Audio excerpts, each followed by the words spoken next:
በአማራ ክልል ጦርነት የፋኖ ኃይሎች በታላቅ ግስጋሴ ውስጥ መሆናቸው ሲነገር የአማራ ሕዝብን ለማጥፋት የተቃጣውን አደጋ እየቀለበሱ ታላላቅ ድል እያበሰሩ ይገኛል። ጦርነቱ አሁንም ተፋፍሞ ቀጥሎ በአገዛዙ በኩል ትልቅ ጉዳት ደርሷል። በዝርዝር እናሰማችኋለን። በወሎ ቀጠና የተሰማራው መከላከያ ሰራዊትም ጦርነት በቃን በሚል ተቃውሞ መቀስቀሱና የአማራ ከፍተኛ ወታደራዊ አመራር የሆኑ አዋጊዎች በራሱ በአገዛዙ ኃይሎች መረሸናቸው ተሰምቷል። በሌላ በኩል ጎንደርና ሸዋን ጨምሮ በጎጃምና በወሎ አስደሳች ድሎች በፋኖ በኩል መመዝገባቸው ታውቋል። በዝርዝር የምናስደምጣችሁ ይሆናል። ሰላም ጤና ይስጥልን። እየተወደዳችሁ የኤንቢሲ ዜና አድማጭ ተመልካቾች ግንቦት 21 9ኛ ወር 2017 ዓ.ም ለሰዓቱ የያዝናቸውን አዳዲስ መረጃዎችን እናስደምጣችኋለን። እናንተም መረጃው ለሁሉም እንዲደርስ ቪዲዮውን ላይክ፣ ሼርና ሰብስክራይብ በማድረግ እንድትጀምሩ እየጠየቅን ወደ መረጃው አለፍን። አብራችሁን ቆዩም።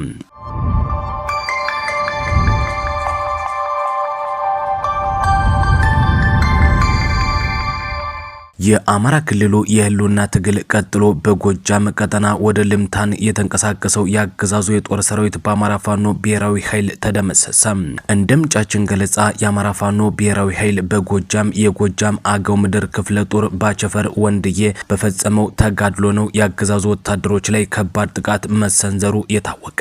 በአቸፈር ወንድዬ ቀጠና ልዩ ቦታው ሐሙሲት ተብሎ ከሚጠራው አካባቢ በመነሳት ወደ ልምታን የተንቀሳቀሰው ያገዛዙ የጦር ሰራዊት ባገው ምድር ክፍለ ጦር ድባቅ መመታቱ ሲነገር በውጊያው በርካታ የሆነ ኃይል ሙት ምርኮኛና ቁስለኛ መሆኑን መረጃዎች ያመላክታሉ።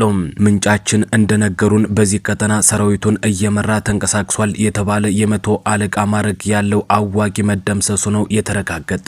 በዚህ ውጊያ ከጥቃት የተረፈው ያገዛዙ ኃይል ደግሞ ከፋኖ የተሰነዘረበትን ከፍተኛ እርምጃ መቋቋምና መመከት ያልቻለ ሲሆን ነፍሱን ለማትረፍ እግሬ አውጭኝ ብሎ መሸሹም ተነግሯል። ከዚህ በተጨማሪ አካባቢው ላይ ተሰማርተው የነበሩ ብዛት ያላቸው የስርዓቱ ከዳሚ የሆኑ የሚሊሻ አባላት ብትንትናቸው ወጥቷል ሲል ያስታወቀው የአማራ ፋኖ ብሔራዊ ኃይል በጎጃም የጎጃም አገው ምድር ክፍለ ጦር የህዝብ ግንኙነት መምሪያ ነው።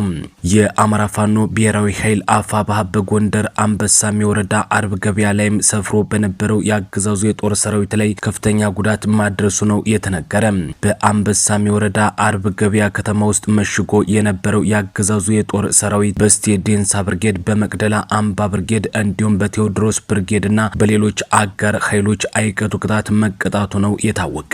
እንደ ምንጫችን ገለጻ አርብ ገበያ በፋኖ ኃይሎች ቁጥጥር ስር መሆኗም ተመላክቷል። በዚህ ውጊያ ሁለት ሲኖ ቁስለኛና ከፍተኛ ቁጥር ያለው አስከሬን መነሳቱ ሲነገር በፋርጣ ወረዳ ማህደረ ማርያም የሚባል ከተማ ላይም ሰፍሮ የነበረው ኃይል በተመሳሳይ ክፉኛ ተመቶ በርካታ ቁጥር ያለው የሚሊሻና የአድማ ብተና ኃይል አስከሬን መነሳቱም ተጠቁሟል። እስካሁን ባለን መረጃ መሰረት በማህደረ ማርያም በተደረገው አውደ ውጊያ የተሰዋ 5 እና ቁስለኛ ከ10 በላይ መገኘቱም ተረጋግጧል። በተመሳሳይ በወሎ ቀጠና የአማራ ፋኖ ብሔራዊ ኃይል አፋብኃ ከፍተኛ ተጋድሎ እያደረገ ሲሆን ትላንት ብቻ ባደረገው ትንቅንቅም በሰሜን ወሎ ዞን አዋስ ተብሎ በሚጠራው አካባቢ የተሰማራው 801ኛና 802ኛ ሰሜን ምስራቅ እዚያ አገዛዙ ኃይል ከፍተኛ ሽንፈት እንደገጠመው ተነገረ። በሌተናል ጀነራል አሰፋ ቸኮል የሚመራው የሰሜን ምስራቅ እዝ 801ኛና 802ኛ ኮር ሰራዊት ከመርሳና ጉባ ላፍቶ ጀምሮ እስከ ጋሸናና ላሊበላ ቀጠና በሚደርስበት ተደጋጋሚ ከፍተኛ ጥቃት ተሽመድምዶ የሚይዘውን የሚጨብጠውን ማጣቱ ተነግሯል። አልቻልንም፣ ከፋኖ ጋር መዋጋት አቅቶናል፣ መሞት ሰልችቶናል ሲሉም የመከላከያ ሰራዊቱ እየገለጹ እንደሆነ መናገራቸው የተነገረ ሲሆን ነገር ግን አገዛዙ ሌላ ፖለቲካዊ መፍትሄ ይፈለግ በሚል በየግምገማ መድረኩ የተናገሩ የመከላከያ ሰራዊት መስመራዊ መኮንኖችን ሳይቀር አፍኖ በመውሰድ እስካሁን ያደረሰበት አልታወቀም ተብሏል። እንደ ምንጫችን ገለጻ በዚህ ቀጠና ባሰፋ ቸኮል የሚመራው ሰራዊት አንዋጋም በሚል አምጿል ነው የተባለ። አዋስንና አካባቢውን ለመያዝ ባደረገው ተደጋጋሚ ሙከራ ያደረገው ይህ ያገዛዙ የጦር ሰራዊትን በርካታ ወታደሮቹ በዚህ አካባቢ እንደተገደሉበት ተሰምቷል። አካባቢው ላይ በፋኖ በተፈጸመ ጥቃት ከተገደሉ ወታደሮች በተጨማሪ ደግሞ የውጊያ እቅድ አበላሽታቸዋል የተባሉ ብዛት ያላቸው የአማራ ተወላጅ የሆኑ የጦር መኮንኖች በአዛዦቻቸው መገደላቸውንም መረጃዎች አረጋግጧል። ጉዳዩን በተመለከተ ለማረጋገጥ እንደሞከርነው በአማራ ህዝብ ላይ ጦርነት ከከፈተ 2 ዓመት የሆነው አብይ አህመድ ከሀገሪቱ ጦር በኩል አሁን ላይ ከባድ ፈተና መጥቶበታል። የአማራ ህዝብ ላይ ጅምላ ጭፍጨፋን የያዘው አብይ አህመድ የሀገሪቱ ጦር አብዛኛው እያመጸበት ከመሆኑ ባሻገር አብዛኛው መከላከያ ሰራዊት የአብይ አህመድ ፖለቲካዊ ሴራ ስለገባው ካገዛዙ በመውጣት እጁን ለፋኖ እየሰጠ ነው። ይህንን የተመለከተው አገዛዙ በተለይም የአማራ ተወላጆች እንዲጠረነፉ እንዲሁም ክትትል እንዲደረግባቸው አለፍ ሲልም እንዲገደሉ ማዘዙ ተረጋግጧል። እንደ ወታደራዊ መረጃ ምንጫችን ገለጻ ከሆነ በርካታ ቁጥር ያላቸው የአማራ ተወላጅ የመከላከያ ሰራዊት አባላት በጥርጣሬ ብቻ እስካሁን ከፋኖ ጋር ግንኙነት አላቸው፣ የውጊያ እቅድ አበላሽታቸዋል ተብለው በአገዛዙ መረሸናቸው ነው የተገለጸ። ከተረሸኑት የአማራ ተወላጅ የመከላከያ ሰራዊት አባላት መካከል አብዛኞቹ በሚደረገው ጦርነት በቃን፣ ንጹሃን ለምን ኢላማ ይደረጋሉ ብለው የጠየቁ መሆናቸውን ነው ከወታደራዊ ምንጮች ያገኘነው መረጃ ያመላከተም።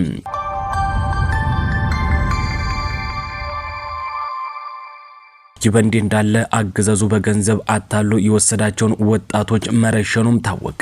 በፋኖ የተለያዩ አደረጃጀቶች ስር የተጠረነፉ ወጣቶችን በገንዘብ እያማለለ ከወሰደ በኋላ እንደሚረሽን ከድርጊቱ አምልጠው የወጡ ወጣቶች አረጋግጧል። በተለይም በፋኖነት ለመታገል ለስልጠና የተሰባሰቡ ወጣቶችንና በትግል ውስጥ ሆነው ያለ መሳሪያ ጀሌ ሆነው የሚታገሉ ወጣቶችን መሳሪያ እንሰጣችኋለን፣ ብር ሰጥተን ወደ ቤተሰቦቻችሁ እንልካችኋለን በሚል የካድሬ ማታለያ እየሰበሰቡ እንደሚረሽኑ ነው ምንጮች የገለጹ።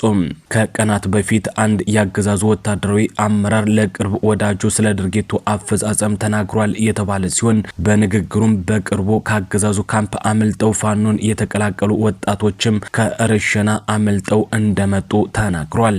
በቅርቡ በማታለያ ተይዘው የነበሩ 13 ወጣቶችም ቃል የተገባላቸውን 94 ሺህ ብር ከተቀበሉ በኋላ ገንዘቡን ለቤተሰቦቻቸው እንድትልኩ ወደ ባንክ እንውሰዳችሁ በማለት በፓትሮል ወዳልታወቀ ስፍራ ወስደው 11ዱን እንደረሸኗቸውና ቀሪ 2ቱ በታምር ተርፈው ፋኖን እንደተቀላቀሉ ወታደራዊ ምንጫችን አረጋግጧል። በተያያዘ መረጃ አገዛዙ በአማራ ምድር የሚገኝ የትኛውንም ወጣት በብሔራዊ ውትድርና ምልመላ ስም እየሰበሰበ የመሰወርና የመረሸን ሰፊ ስራ እየሰራ እንዳለ ነው ምንጮች የነገሩን። ይህንን ድርጊት የተቃወሙ የአገዛዙ ወታደራዊ አባላትም እየተለቀሙ እንደታሰሩ ውስጣዊ የመረጃና የደህንነት ምንጮች ገልጸዋል።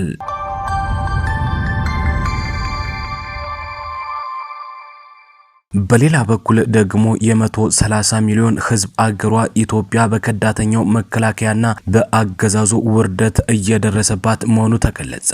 የጠላት ኃይሎች ድንበር ተሻግረው ምድሯን ቆርሰው ወረውና ህዝቧን ንቀው ግዛቷን ንደዋል። የሀገሪቱ ግዛታዊ አንድነት በተባበሩት መንግስታት የተመሰረተው አሁን የለም። ከሁለቱ ሱዳኖች እስከ አልሸባብ ድረስ የኢትዮጵያን ግዛት ወረዋል። መከላከያ ሰራዊት የሚባለው የብልጽግና ሰራዊት ግን በተለይም ዋለው የሚለውን የራሱን ህዝብ መጨፍጨፍ መግደልና መውረር ላይ ተሰማርቷል። እጅግ ሰቅጣጭ ለራሱ ክብርና ወታደራዊ ስነልቦና ክብር የሌለው የብልጽግና መከላከያ ሰራዊት አሁን ላይ በዓለም ታሪክ ታይቶ በማይታወቅ እውነት በሰለጠነ ዘመን ላይ ንጹሃንን ከመጨፍጨፉ ባሻገር የራሱን ሀገር ህፃናት በመድፈር ጭምር በሰብአዊ መብት ኮሚሽን ሳይቀር የተዋረደ ሆኗል። ዛሬ ላይ ለዚህ የተዋረደ ተቋም ክብር የሚሰጠው አንድ እንኳን አይገኝም። ቢኖር እንኳን የራሱ ያገዛዙ ደጋፊ ነኝ ባየውርደቱ ተሸካሚ ብቻ ሲሆን በዓለም ታሪክ በዚህ ደረጃ ወርዶ የራሱን ህዝብ ሴት እና ህፃናትን የደፈረ ከብልጽግና ወታደር በቀር አልሰማንም አላየንም። በውጥንቅጥ ጦርነት መሃል የወደቁት ሱዳናውያን ተፋላሚዎች እንኳን ህፃናትን ሊደፍሩ በከባድ ፍልሚያ ውስጥ ሆነው ወደ መጠለያ በማጓጓዝ ትልቁን ወታደራዊ ዲሲፕሊን አሳይተዋል። የብልጽግና ሰራዊት ግን ክብሩን አዋርዶ ሀገሩን ድንበሩን እንዳስጠበቀ ህዝቡን በጀግነት እንደጠበቀ ሁሉ የሞራል ልዕልናውን ሸጦ የወታደር ስለንቦላ ሳይኖረው ሲፎክርና በባዶ ሲያግራራ ይውላል። የኢትዮጵያ ወታደር የሚባለው ከጥቂት ዓመታት በፊት አይደለም ድንበሯን ሊያስደፍር ይቅርና ደፍረው መተው ህዝቧን የነኩትን አይቀጡ ቅጣት በመቅጣት ትልቁን ወታደራዊ አቅም ያሳየ ተፈሪና ተደማጭ ወታደር ነበረ። በዚያድ ባሬ የተመራው ጦር ድንበር ቆርሶ ገብቶ ህዝቧን ሲጎዳ ደመ ቁጡ የዛ ዘመን ኢትዮጵያዊ ወታደር የህዝብ ደጀን በመሆን ትልቁን ገድል መፈጸሙ አይዘነጋም። አይደለም የአገሩ ሴቶችንና ህፃናትን በወረደ ሞራል ሊደፍር ይቅርና ከሱዳን ድንበር መተው በኢትዮጵያ ሴቶች ትንኮሳ ያደረጉትን ጭጭ ያደረገ ዩኒፎርሙንም ያስከበረና ያከበረ ለሀገሩ ዘብ የቆመ ጀግና ወታደር ነበረ። ዛሬ ያለው የብልጽግና ሰራዊት ግን የራሱን ሰላማዊ ህዝብ በመግደል በጣም ሰቅጣጭ በሆነ ውርደት የሚፎክር ትንሽ የሆነ የኩይ ዓላማ ተጋሪ ታሪክ ያለው ሆኗል። የሱዳን ጦር 80 ኪሎ ሜትር ግዛት ወሮ የኢትዮጵያን ወታደር ንቆ የሚሸልልበት በደቡብ ሱዳን ወራሪ ጦር ኢትዮጵያውያን ጉምዞችን የጨፈጨፉበት ታሪክን በሀፍረት የለበሰ ጦር ነው። ይህ እየሆነ ባለበት ሁነት ያለው የሀገሪቱ ጦር ግን የአማራን ንጹህ አራሽ ገበሬን የሚገድል ሆኗል። ስለ አሁኑ የሀገሪቱ ወታደር ለማውራት ከማሳፈሩ በዘለለ ጀነራል ተብዮቹ እንኳን ድንበር እንዳስጠበቁና ድል እንዳደረጉ ሁሉ የራሳቸውን ንጹሃን ዜጎች በድሮን ጨፍጭፈው እንኳን ሊገደል እንዲሁም አፈር ገፍቶ የሚያድር ክብር የሚገባው የአማራን ገበሬ ገለው የሚፎክሩ የምድር ሰቅጣጮችም ሆነዋል። የብልጽግና ወታደራዊ መሪዎች ዜጎችን በተለይም አማራውን ከማሸበር አልፈው የሌብነት ያፈናና የገታ ወንጀል ላይም ተሰማርተዋል። በአማራ ክልል በሁሉም ግዛቶች ወጣቶቹን እያፈሱ ወደ መከላከያ የተዋረደው ተቋምም እያጋዙ ይገኛል። ተቋሙ የደሃን ልጅ እያፈኑ ወደ ካምፕ የሚያግዙበት፣ ወላጆችን ገንዘብ አምጡ ብለው የሚጠይቁበት፣ ልጆቻችሁን ገንዘብ ካመጣችሁ እንለቃለን በሚል ማገትና ዘረፋ የጀመረ የተዋረደ ተቋምም ከመሆን አልፏል። በተለይም በኦሮሚያና አማራ ክልል የ6ና የ8ኛ ክፍል ታዳጊ ተማሪ ህፃናትን ሳይቀር የሚያፍስ ዝቅ ያለ ተቋም እየሆነ ስለመሆኑ መረጃዎች አረጋግጧል። በአማራ ክልሉ ጦርነት የሞተው ወታደር ቁጥር ለመናገር ሰቅጣጭ ነው።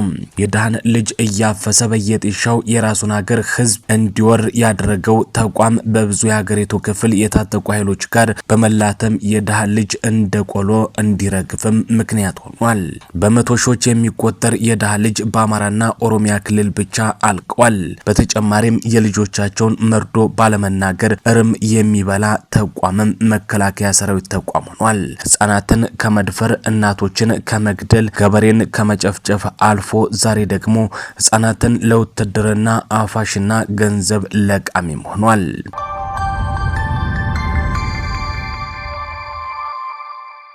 የተከበራችሁና የተወደዳችሁ አድማጭ ተመልካቾች ለሰዓቱ የተሰሙ አዳዲስና ወቅታዊ መረጃዎች እነዚህ ነበሩ። በሌሎች የመረጃ ሰዓታችን እስከምንገናኝ መልካም ሆኖ ተመኘን።